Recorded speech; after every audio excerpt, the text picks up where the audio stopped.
Assalamualaikum. Waalaikumsalam warahmatullahi wabarakatuh. Gimana kabarnya? Baik, Bu. Alhamdulillahirrahmanirrahim. Sebelum kita masuk pelajaran, Ibu absen dulu satu persatu ya. Iya, Bu.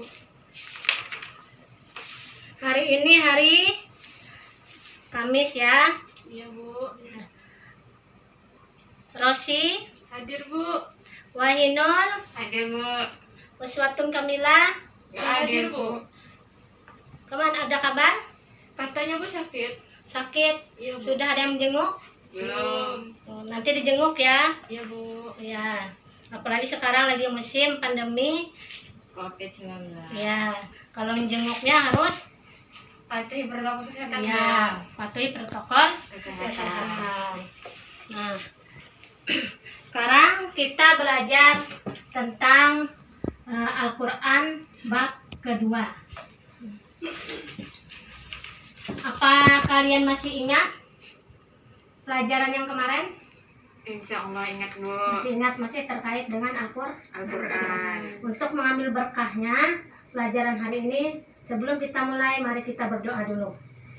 Berdoa dimulai.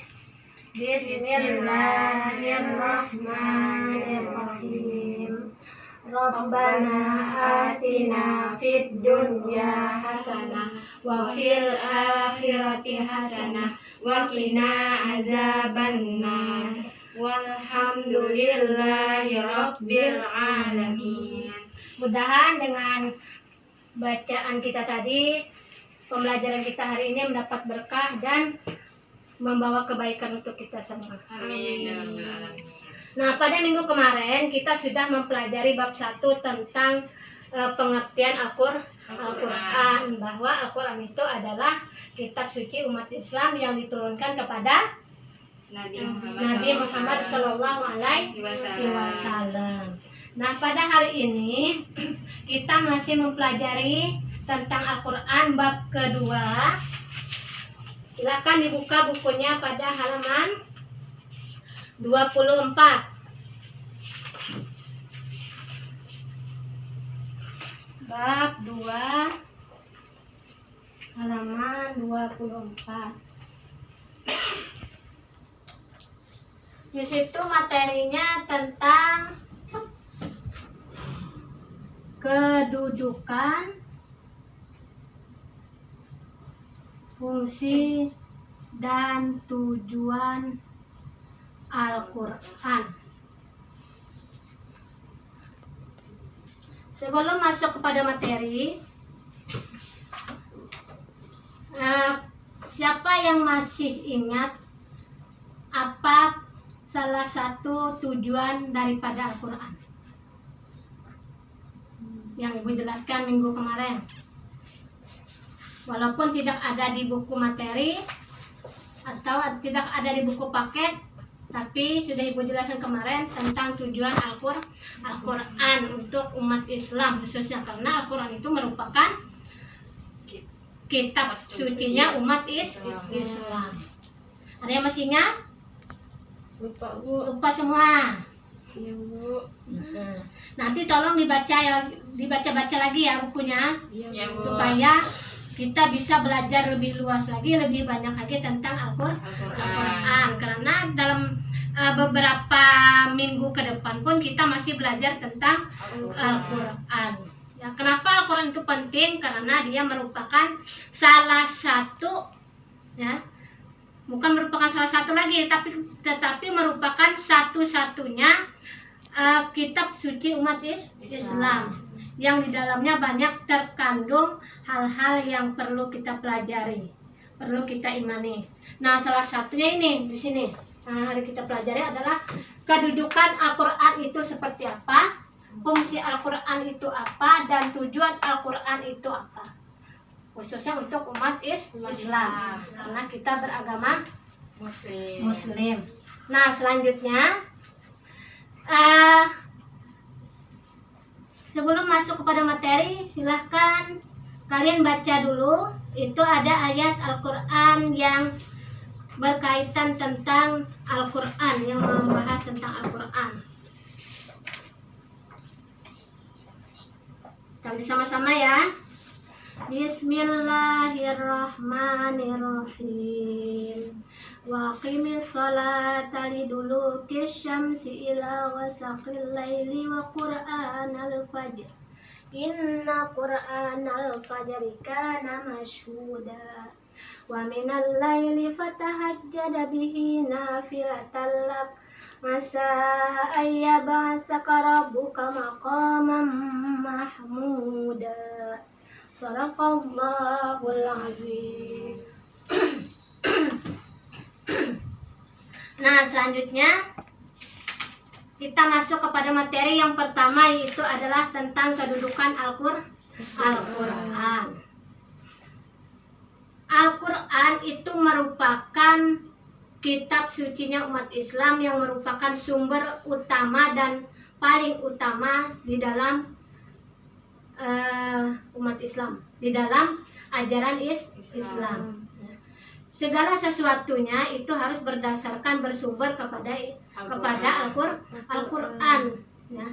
Itu kedudukannya itu sebagai patokan, sebagai pedoman hidup ajaran kita di dalam menjalani kehidupan sehari-hari.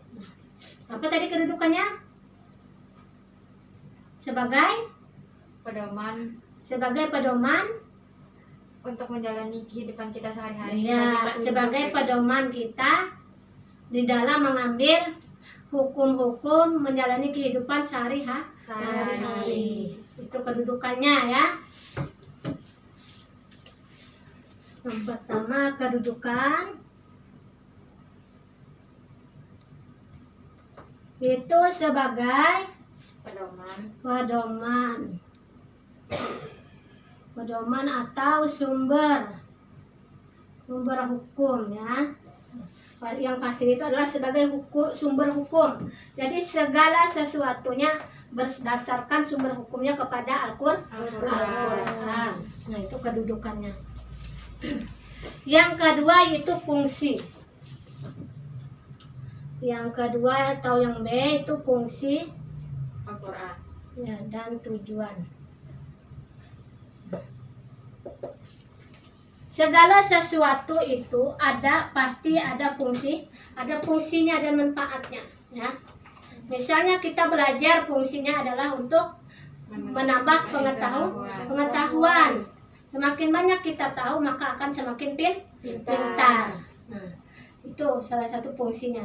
Begitu juga dengan Al-Quran. Al-Quran itu diturunkan pasti ada tujuan dan fungsinya. Ya. Tujuan misalnya Nabi Muhammad diutus, tujuannya adalah untuk menyempurnakan akhlak manusia. Nah, yang semuanya itu bersumberkan daripada Al-Quran. Nah, selanjutnya Al-Quran ini secara khusus fungsinya apa? Yang di sini kita bahas. Fungsi Al-Quran itu yang pertama adalah sebagai petunjuk bagi manusia. Itu di buku paketnya ada. Terus sebagai petunjuk hidup manusia. Kalian pernah nggak beli sesuatu yang di dalamnya ada petunjuknya? Pernah. Hampir semua pasti ada petunjuknya. Ya, semua pasti rata-rata ya ada petunjuknya di dalamnya, berupa buku ya atau brosur. Contohnya apa kira-kira yang pernah kalian beli yang ada di dalamnya ada petunjuk penggunaan? Contohnya kayak seperti setrika Ya, itu setrika yang sering kalian pegang sehari-hari. Contohnya kayak makanan mie, Bu. Mie itu kan ada petunjuk cara memasaknya. Oh ya, mie itu makanan. Ya, Tadi makanan, setrika ya. Kenapa di situ dicantumkan petunjuk? Petunjuk pemakaiannya kenapa dicantumkan di situ? Supaya kita mempermudah supaya kita tahu cara yang supaya enak memasak. Kalau mie, supaya kita tahu cara membuat mie yang enak sesuai yang prosedur yang sudah sesuai anjuran yang diberikan. Sesuai anjuran yang diberikan. Bila kita memakai petunjuk sesuai anjuran itu, maka insya Allah akan mendapatkan hasil yang memuaskan. Nah, begitu juga dengan Al-Quran. Al-Quran ini fungsinya, tujuannya itu adalah sebagai petunjuk hidup manusia. Bisa juga tadi sebagai pedoman, ya. Ini lebih pada kesini, kalau kedudukan ini sebagai sumber, ya. Nah, sebagai petunjuk hidup manusia. Kenapa manusia itu perlu petunjuk? Karena supaya manusia itu tidak asal-asalan dalam menjalani kehidupan, ya. Karena setelah hidup maka ada kematian. Tidak serta-merta setelah mati itu tidak ada lagi kehidupan, tetapi ada kehidupan selanjutnya, yaitu kehidupan akhirat, yaitu untuk mempertanggungjawabkan segala amal perbuatan kita. Nah, sehingga ketika kita hidup itu tujuannya adalah untuk hal-hal yang baik. Kalau kita berpegang kepada berpedoman kepada Al-Quran. Jadi orang yang menjadikan Al-Quran itu sebagai petunjuk hidupnya, maka insya Allah dia akan mendapatkan atau akan menjalani kehidupannya itu dengan tenang, dengan hidup bahagia, ya, dan tentram, karena semuanya bersumber dari Al-Quran, ya. Itu yang pertama. Jadi bila kita ada petunjuk, maka hidup kita akan nyaman, ya. Semuanya akan mengikuti arah daripada Al-Quran. Mau berbuat salah tetapi di dalam Al-Quran menyatakan tidak boleh, maka Al-Quran itu sebagai petunjuk kebenaran, ya. Itu yang pertama. Nah, fungsi kedua itu adalah pada bukunya. Fungsi kedua sebagai sumber pokok ajaran Islam. Sebagai sumber pokok ajaran Islam. Kelihatan tulisan Ibu? Kelihatan, ya. Di buku paket ada, nanti kalau mau nulis silahkan ditulis di buku tulisnya. Yang kedua, fungsinya itu adalah sebagai sumber pokok ajaran Islam. Segala aspek kehidupan kita itu semua sumbernya ada di dalam Al-Quran. Baik itu masalah kehidupan dunia maupun masalah kehidupan akhirat, ya. Contohnya apa kira-kira? Yang semuanya ada hukumnya dalam Islam. Sumber pokok ajaran Islam, artinya itu adalah segala hukum yang kita ambil itu ada di dalam Al-Quran. Jadi kalau kita ragu-ragu, kita belum tahu, maka kembalilah kepada Al-Quran. Semua jawabannya ada di dalam Al-Quran. Makanya dia menjadi sumber. Sumber itu awalnya, ya. Sumber pokok ajaran Islam. Contohnya sholat. Sholat duha itu seperti apa? Jamnya jam berapa? Nah, semuanya ada dijelaskan di dalam Al-Quran, ya. Ada yang membahas, yang pertama adalah yang membahas tentang pokok ajaran yang mendasar. Yang mendasar itu adalah yang hal-hal yang wajib mengenai keagamaan. Contohnya tentang sholat wajib, sholat fardu, tentang puasa, tentang sholat, zakat. Semuanya ada di dalam Al-Quran. Kita walaupun tidak membuka Al-Quran, kita misalnya tahu sholat waktu 5 waktu, ada 5 waktu. Nah, Isya ada 4, jamnya jam segini. Maghrib jam segini, jumlahnya 3 rakaat. Walaupun kita tidak membuka Al-Quran, misalnya kita ditanya, ada berapa sholat maghrib jumlahnya rakaatnya? Ada 3, Bu. Nah, dari mana kalian tahu? Ada di buku, Bu. Buku dari mana? Nah, buku itu dikarang oleh manusia. Manusia pengetahuannya didapat dari Al-Quran. Ya. Tidak serta-merta manusia itu bisa tanpa membaca Al-Quran. Itu sebab. Misalnya tentang pernikahan, ya. Karena Ibu yakin setelah ini kalian pasti nanti ada yang kuliah, ada yang menikah, ada yang bekerja, ya. Nah, semuanya itu ada sumbernya. Jangan asal-asalan mau nikah nggak tahu apa-apanya, misalnya nggak tahu misalnya walinya siapa, hukumnya apa nikah, ya. Semua itu bersumberkan kepada Al-Quran. Semuanya ada semua di situ.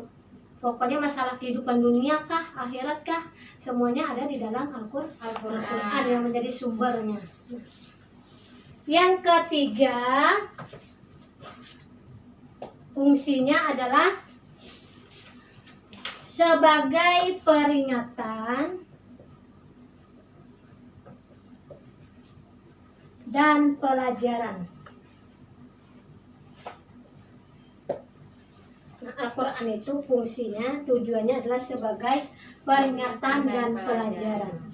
Peringatan di sini maksudnya adalah sebagai pengingat kita supaya kita tidak melakukan hal yang sama.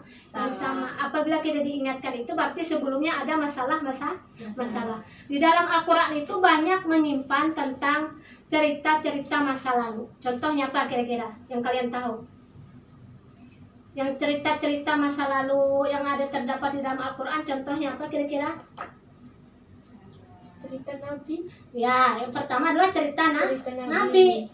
Banyak menceritakan kisah perjalanan Nabi, dakwah Nabi.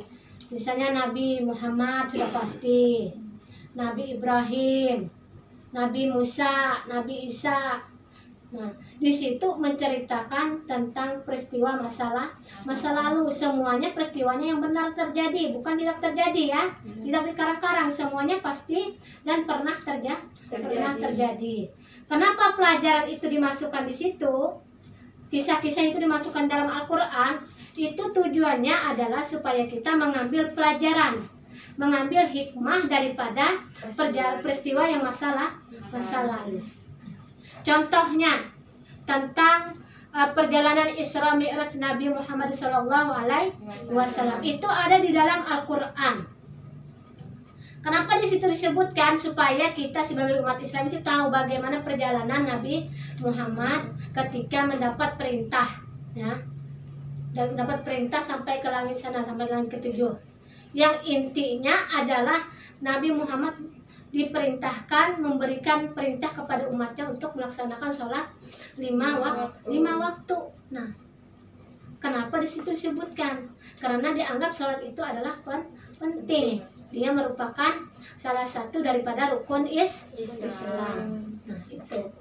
Terus orang yang tidak sholat, maka akan ada dapat balasan-balasan. Orang yang sholat akan dapatkan balasan-balasan. Nah, itu adalah salah satu pelajaran bagi kita, supaya kita mengambil hikmah atau pelajaran. Nah, perjalanan atau kisah-kisah yang ada di dalam Al-Quran itu, yang baik-baik itu kita jadikan pelajaran untuk kita supaya kita bisa menjalani atau bisa menjadi orang yang baik seperti ada di dalam Al-Quran. Sedangkan kisah-kisah yang buruk di dalam Al-Quran itu yang menceritakan tentang Fir'aun, tentang Qarun, tentang raja-raja yang dulu yang jahat-jahat itu, misalnya tentang kaum Samud yang ditenggelamkan oleh Allah sih. Nah, itu menjadikan pelajaran bagi kita supaya kita tidak meniru perbuatan-perbuatan yang jahat. Nah, itu salah satu daripada fungsi Al-Quran. Jadi fungsi Al-Quran itu ada 3. Yang pertama sebagai petunjuk hidup manusia, supaya manusia itu dalam menjalani kehidupannya ada arahnya, ada tujuannya, ya, supaya dalam menjalani kehidupan itu nggak ada asal-asalan dari buat tadi. Nah, yang kedua itu sebagai sumber pokok ajaran Islam. Segala sesuatu itu apabila kita tidak tahu, maka carilah di dalam Al-Quran. Atau perbuatan kita itu hendaklah semuanya bersumber daripada Al-Quran. Yang ketiga sebagai peringatan dan pelajaran. Segala sesuatu itu pasti ada akibat, sebab dan akibatnya. Kalau kita berbuat baik maka akan mendapatkan hal yang baik. Nah, begitu juga apabila kita berbuat buruk maka yang kita dapatkan juga buruk.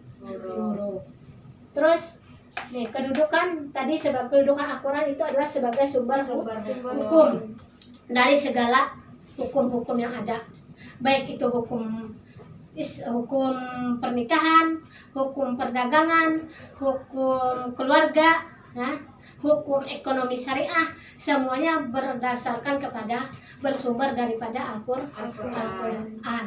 Ya. Itu pembahasan kita hari ini tentang kedudukan, fungsi, dan tujuan Al-Quran. dari yang Ibu jelaskan ini, ada yang masih belum kalian pahami atau ada yang mau ditanyakan? Silahkan. Sudah paham, Bu. Sudah paham? Ya, Bu. Rosi sudah paham juga? Sudah, Bu. Alhamdulillah kalau sudah paham. Karena Ibu rasa ini masih pembahasannya masih ringan ya, belum terlalu berat. Ini masih berkaitan dengan kehidupan kita sehari-hari. Dan contohnya pun banyak di dalam kehidupan kita sehari-hari. Nah, terus selanjutnya, kalau kalian sudah paham, sebelum kita masuk ke materi, Ibu mau ngecek dulu. Ya. Wahinun, Ya, Bu. ya. Kedudukan Al-Quran tadi apa bagi umat Islam? Sebagai sumber hukum. Ya, bagus, sebagai sumber hukum. Rosi, fungsi Al-Quran tadi ada berapa, Rosi? Ada 3, Bu. Ada 3. Yang pertama, Sebagai petunjuk hidup manusia. ya. Terus yang kedua, Sebagai sumber pokok ajaran Islam. ya. Yang ketiga, Sebagai peringatan dan pelajaran. iya, bagus. Berarti kalian sudah bisa memahami daripada bahasan materi kita hari ini. Ya. Mudahan dengan materi kita ini kita bisa menerapkan ya, bisa mengamalkan daripada ajaran-ajaran yang ada di dalam Al-Quran, sehingga perilaku kita, sikap kita bersumber daripada ajaran Islam, ajaran daripada Al-Quran. Nah, tuh.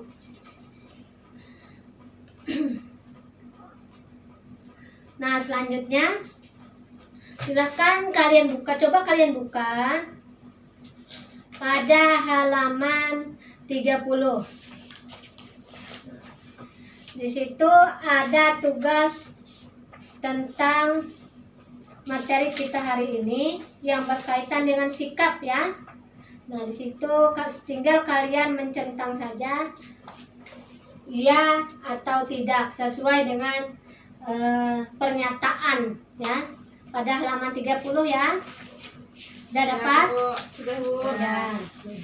Itu ada tentang pernyataan, tinggal kalian memberi centang yang sesuai dengan sikap kalian sehari-hari ya. Jangan contekan ya, ini sesuaikan dengan sikap yang ada pada kalian, karena salah satu ajaran Islam itu adalah bersikap jujur ya, jujur pada diri sendiri maupun jujur kepada orang lain. Karena kalau kita tidak jujur, masih ada Allah yang mengetahui ya. Sudah paham dengan tugasnya? Halaman 30 tadi? Sudah, Bu. Ya, sudah. Nah, terus selanjutnya itu nanti dikumpul, karena kita masih ada waktu lagi sekitar 10 menit. Nah, kalian kerjakan yang pada poin 1 dulu, yang ada pernyataan itu ya.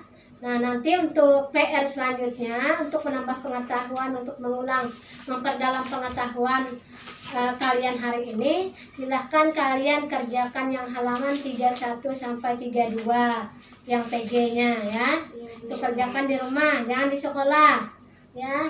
Nanti setelah jam pelajaran Ibu nanti minggu depannya kita koreksi sama-sama untuk mengingatkan kembali, memperdalam. Ada pertanyaan untuk pertemuan kali ini? Nggak ada. Ya. Nah, kalau tidak ada, kita tutup dengan ucapan hamdalah. Alhamdulillahirabbil alamin. Jadi Ibu ulang lagi sekali lagi, untuk materi hari ini tentang kedudukan Al-Quran itu sebagai sumber hukum. Dan fungsinya tadi ada 3. Yang pertama sebagai petunjuk hidup manusia. ya, sebagai petunjuk hidup. Yang kedua sebagai Sumber pokok ajaran Islam. ya, yang ketiga Peringatan dan pelajaran. ya, sebagai peringatan dan pelajaran. Semoga pelajaran kita hari ini dapat berkahnya dan dapat kita amalkan dalam kehidupan kita sehari-hari. Amin. Akhiran, Ibu tutup ya. Ya.